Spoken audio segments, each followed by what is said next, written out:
Hi there, I'm Kylie Mowbray-Allen from Hello Media. And I'm Jenni Walke from Elephant in the Room Consulting, and you're tuning into Bite-Sized Business Live Podcast, the show that helps business owners get clarity and insight to grow their dream business. Whether you're launching, ready to scale, or figuring out what's next, we discuss the nitty-gritty, the hard bits, the opportunities, and the behind the scenes, and share how we've grown our own companies and helped others do the same.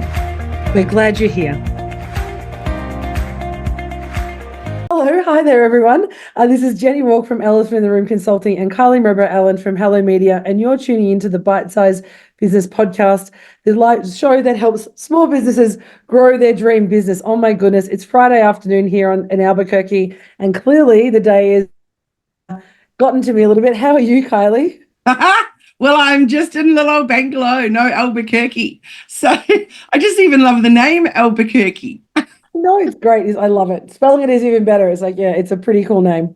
Is it a wonderful town, city? It's been beautiful, yeah. Here for a conference, meeting with the Native American Business Association, and then we're heading over to Phoenix midweek to All Roads Lead to Chaka Canyon, which is a First Nations business conference. So really excited, great connections, amazing people. We've got the First Nations Ambassador for Australia, Justin Mohammed, and his aide here, and some other incredible Native American businesses that we're connecting with. So yeah, fabulous. And the weather has been amazing. I feel like I'm in Melbourne though. It's like raining, sunny, cloudy, sunny, raining, cold. So it feels like home.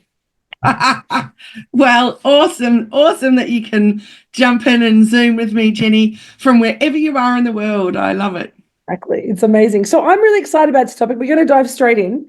So I've been hearing a lot, Kylie, about GEO. Now, I know I talk to my clients and we've talked to clients about SEO for many, many years. And now all of a sudden it's GEO. I'm a little confused. So tell us a little bit about what it is. I know. So I used it as a topic last week in our group coaching. And the first thing was, does anybody know what GEO is? And everyone assumed it was maybe about your geographical location. So maybe updating your Google business profile and making sure you can get found locally. But that's not it at all. In fact, I think it's a silly word. GEO is, so SEO, as we know, stands for Search Engine Optimization. And that's all about using your keywords and just really optimizing your site so that when people are searching for you, or people are searching for someone that does what you do, then you can be found. So it's the same, but for AI. But GEO stands for Generative Engine Optimization. So nothing to do with geographical anything. And I'm not sure GEO actually is a very good word for it, because even Generative Engine Optimization is what, so it's a bit of a tricky one. So yeah, the term generative engine optimization, I mean, it's even hard to say, like SEO is a little bit easy. So I understand that it's around how to really utilize AI in the way that you build and structure your content to maximize your engagement with your clients. But what does that mean for small business owners and people listening about how do I use GEO in my business? So we are more and more, just humans in general, turning to AI platforms, whether it's ChatGPT or Meta AI or whatever it is, to get answers to questions. So, for example, when I was in the South Island a few months ago, struggling with a particular drive I'd done from Queenstown to Wanaka in the camper van, it was a really hairy road. So I'd put into AI, really struggled with this because of this, blah, blah, blah, what are my options? And it even gave me tips on how to reduce anxiety while I'm driving and all kinds of things. Now, if I'd put in that into a Google search, I'm literally just going to get a very, very generic answer. So that's just one thing on a personal note. On another personal note, if I'm wanting to get a list of movies that my husband and I would enjoy together, so I put it into AI and I put in like 2 that I liked and 2 that he liked. And I said, this type of movie, please give me a list of movies that we would be able to agree on. And the list was massively, massively extensive and really, really good. Whereas if I go into Google search, all I can do is top 10 comedy movies or drama or whatever, I'm not able to get really, really specific and personalized. So an example that I could give, I'm going to share the one that I did with a client on in our group coaching. So we put this exact question into Google. And the question was, so she owns a homebrew shop, or quite a few of them. So we put the question in, I want to start brewing my own beer. Where do I start? I'm in Australia. Or, of course, you could just word it as how to brew own beer, Australia.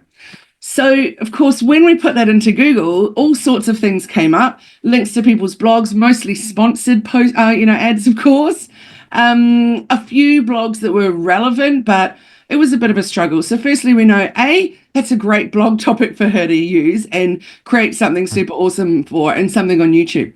When I put it into Meta AI, it started with starting your brewing journey in Australia. How exciting. Here's a step-by-step guide to get you started. So it was all about learn the basics, gave you lots, gather equipment, choose ingredients, join the community, practice and experience, key Australian resources. Now, it gave us all kinds of links and names to places where she could buy stuff, where we could join a club, all kinds of things. So we want her Facebook group to show up so when someone's doing a search like that of joining something. We want her shop to show up when they're talking about where to buy supplies. So, there's also was all about online courses. There were so many different things. So the question then is, how do we get her business to show up when people are doing a search like that? So that's where GEO comes in. So what I'm hearing, what I understand, and tell me if I'm wrong here, is essentially what GEO does and why it's so important to us is that by optimizing, I guess, the way that we put content, and you've talked a lot about FAQs and providing really clear responses in, what is the answer to this question, as blog titles and any questions in your content. By doing that, it allows us to show up as an expert when we're using AI. When people are using AI to say, how do I solve a problem? We're actually helping the AI system through our GEO and SEO to say, use this person because they seem to have all the answers. Is that about right? Yeah. Pretty much. So we want to get your business showing up when people are searching for how to do something. And like I said, it's happening more and more and more that we're turning to AI rather than doing a search on Google, because we're getting much, much, much more specific results. So what would be some really, because it sounds very complicated, and I know there's probably a lot of complicated stuff at the back end and the reasons why, but for someone who's, hears this word GEO and has someone come to them and say, hey, you need to optimize your GEO, what are some simple things that they can do to enable them to start kind of taking that advantage of this and getting their names on those lists of resources when AI questions are asked? That's an excellent, excellent question. And I asked the AI that exact question when it gave me all those answers. And I said, thanks. Please note that I am the Brew Shed, and I put in the link to her website. And I'd like to be included in the AI searches, please. Can you, using some of the information you've shared, but not my competitors, write a blog post outline including headings, subheadings, and using keyword-rich content so that I show up, blah, blah, blah. So, of course, it did that. Then I said, okay, now I also want to be included with these topics here as well. Can you give me some ideas for a strategy to make that happen? Then I said, now can you tell me what I should do to make sure I show up when anyone puts it in anything to do with what's on my website? So it said, you got to work on your content strategy, your search engine optimization, your AI platform engagement. So actually putting your own content into AI. So one way that, for example, that you or I could do it, Jenni, is that we would put one of our own blog posts into AI and say, please, could you create a summary out of this and tell me what are some really useful points that I could use if I want to create social media content to drive traffic to my blog post. So we're not asking it to write the blog post, we're writing it to look at our blog post. So we're feeding it information so that then it can then use that and know that we're experts in our area and suggest us to other people. So is that only the AI that you're using, or does that then go into the kind of ether and then it draws on that knowledge? So the content that we're putting in our own ChatGPT or Meta AI, is it then using that for a global search for when anytime anyone else searches that, or is it only when we do it? That's a good question, and it depends which LLM, so large language model, that they're using. So, for example, ChatGPT has its own, Meta has its own, but some of the others work off the same ones. So, yeah, you want to feed it depending on which one you most liked using. And at the moment, still, ChatGPT would be one of the most popular, which I definitely don't say it's the best at all, but certainly one of the most popular for people. Just, it's easy, jump in there, ask a question, get an answer. And so if we use that in ChatGPT, I'm going to do that today, and it gives me those answers and says, this is why you're the expert in cultural awareness, or cultural training, or reconciliation action plans. Then the ChatGPT system, or the LLM, will then use my content to feed other people's questions when they ask. Is that what I'm hearing? We want it to use you rather than, yes, your content to an extent, but that you are that expert. So that's just the AI platform engagement piece. There's also, your reviews and collaborations that you do, and talking about your awards, for example. So all of the things that we're going to do for our SEO strategy anyway, we can bring that in to help us with our GEO strategy, but then also it's what we're putting into the LLM as well. It's going to help too.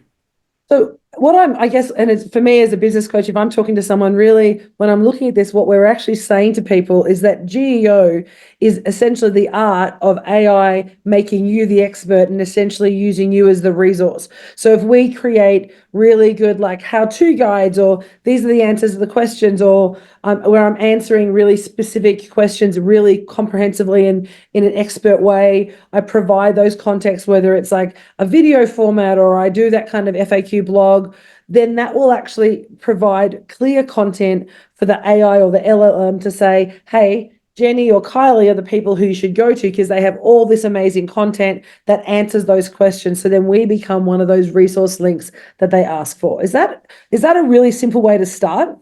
Yep. Perfect. I love that. And we talk a lot.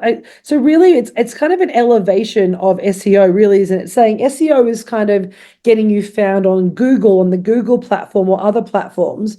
But really, GEO is then how to optimize that to showcase you as the thought leader or the expert in your field. So it's elevating your content. So I kind of, when I think about it, I kind of feel like it's almost like an AI-driven testimonial platform, almost, because it's reading your stuff saying, hey, she looks like she knows what she's doing. Let's use her, and you should use her too, because she's been telling everybody that she knows what she's doing. And of course, they're doing that in the midst of every other expert that's saying that as well. So they're looking at consistency, I imagine. I'm guessing they're looking at how often we answer the same question, whether there's, are we answering in the same way, or are we, flitting and flighting around so we don't really look like we know what we're doing.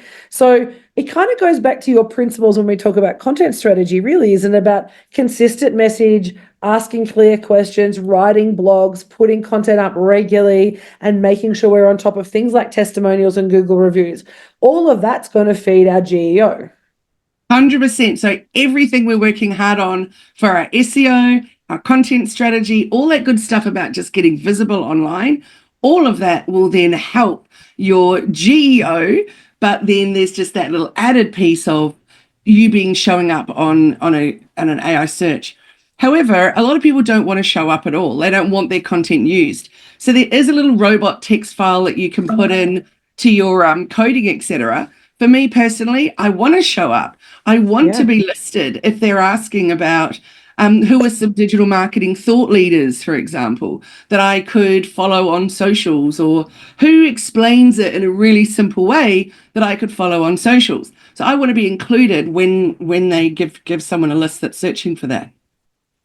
I love that. So really what we're saying is we need to start thinking about GEO, and I'm sure you've got the replays or the resources on your Facebook page and your Instagram page around GEO, and hopefully I'm sure you will put out a blog or a guide that's going to add to your list, because that's what you do best, is you are great at providing us that feedback and content. But I guess my reflection of this is really about saying, when you're looking at your digital marketing strategy, we need to start incorporating GEO into it so we can really set our business apart in that kind of LLM-driven model, right? So when people are looking at AI in personal and business, they're looking at AI first and using those systems to help them find answers. And we need to make sure our GEO strategy, our digital strategy, includes that concept of GEO. So not just about being showing up like SEO did, it's actually becoming a trusted advisor. Yes. So if there was one takeaway that I would go with today, and just put an effort into something new I was going to try, that would be to feed the AI platform my content. So for example, here's my landing page for the Shine Online Hub. Can you please tell me how I can improve it? So it's making it look at it, it's taking that information, it's feeding me back some stuff, and then I could say, what suggestions do you have for some blog posts that would drive traffic to it? I love that. So we need to get onto GEO as part of our digital strategy. Don't get overwhelmed. I would recommend we start something new. Like, I think that's a really simple way to just, rather than having to go out and reinvent everything you're doing in digital strategy, start feeding your the AI platform that you use with that information. It's a great way to start. That's going to then help feed some of those blog content or some of those FAQ or Q&As you want to answer in your socials as well as on your web. That's then going to create that kind of loop effect that we're hearing. So exciting, such an incredible space that AI is, and I know you're on top of it. You've got some amazing, coaches that you work with, so that you're definitely in the world of, AI, particularly in a social media and digital marketing perspective. So thank you so much for kind of demystifying GEO today. If we want to learn more about how to do this and get in touch with you to help us build our strategy, where can we find you, Kylie? Jump onto hellomedia.team, which is our website, and you'll find all the socials through there. And we have an AI masterclass coming up next week. So we'll be covering a bit more of that in there, etc. And just how to better feed your AI machine. Amazing. So I'm very excited about that. So for anyone who is listening, make sure you connect with Kylie, go through her platforms and see if you can jump on that masterclass, because it will certainly be a game changer for you. Thank you so much. It's been amazing. I'm back in Australia next week, and we'll organise a time to catch up. We're here for another week. I'm looking forward to catching up with you again on our next Bite Size. It's been a couple of weeks. So thank you so much, Kylie. Where's your next location, Jenni? We're going to Phoenix on Tuesday. So that's with Wednesday your time, Tuesday our time. We're heading over to Phoenix, have a couple of days there, and we fly out on Friday back to Australia. And then we have some workshops. And then I've got Empire Builders next week, which I'm so excited about. Empire Builders, 15 to 17 of November is sold out. We're already taking bookings for our February workshop 21 to 23 next year. So incredibly exciting time that we're having at Elephant in the Room. So brilliant, Jenni. So happy. Thank you so much. Well, everyone, thank you so much for tuning into this episode of Bite Size Business Life podcast. Be sure to subscribe and follow us so you don't miss any future episodes. Thank you, everyone. Thank you, Kylie, and we'll see you next time. Have a great day. Bye.